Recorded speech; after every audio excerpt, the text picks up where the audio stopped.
everyone, this is Jiaxi, and today I'm going to talk about 3 different types of biases: non-response bias, response bias, and measurement bias. First, non-response bias.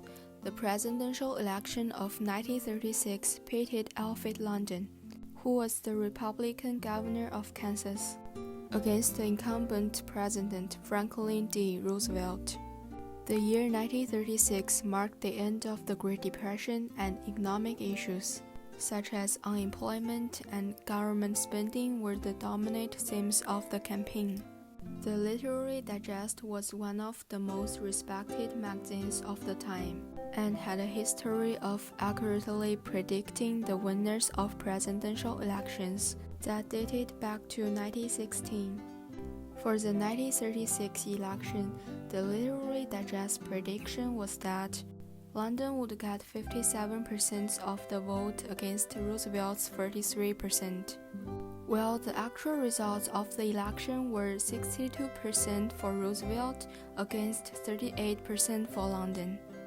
Also, the Literary Digest method for choosing a sample was based on every telephone directory in the United States, list of magazine subscribers, rosters of clubs and associations, and other sources. A mailing list of about 10 million names was created.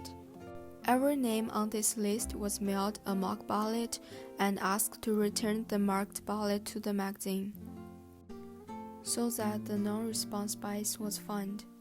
Literary Digest poll was that out of the 10 million people whose names were on the original mailing list, only about 2.4 million responded to the survey.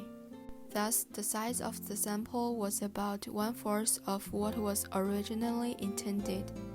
And with that being said, 3/4 of people didn't respond to the questionnaire. What was the effect of this bias? Obviously, the sampling error in the Literary Digest poll was of 19%, the largest ever in the major public opinion poll.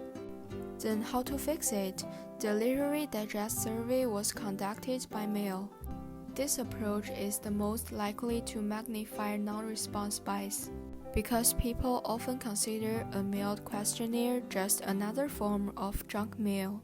For me, I would collect telephone and personal interview to collect data in order to get more responses. Then come to response bias. In 1980, a Swedish psychologist asked 81 Americans to rate their driving ability among their peers. Of the 81 people who completed the survey, 93% of respondents said they were better than average. This is statistically impossible. Therefore, the response bias was found. Personal bias is one type of response bias. We all have biases, and they impact the way we interact with the world. Personal bias is something that you will have to consider when choosing how to word your questions and analyzing the responses. The response bias is found from the respondents, but it's impossible to avoid the impact of personal biases. What was the effect? Response bias impact the quality of survey results. Based on the result of the example, the auto insurance company might set up incorrect insurance package. But how would you fix it? The purpose of this survey is to understand the driving abilities. I would use the data from the third party to replace the self-judgment. For example, the question would be changed to, how many traffic tickets did you get in the past 5 years? The last bias is measurement bias. In this bias, students would often watch what they say when they see teachers around to avoid getting in trouble. Having teachers monitor the house would underestimate the amount of swearing in the school. On the one hand, measurement bias involves a leading question.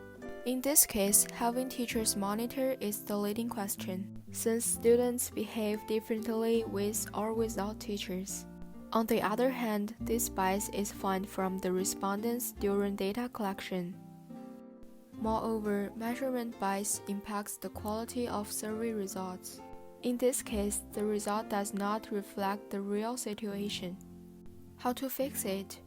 A leading question is a question that prompts or encourages the desired answer. Observing using students as monitors would be much more effective, as the students would be unaware and be themselves. Thus, the results would be much more accurate. Thanks for your watching.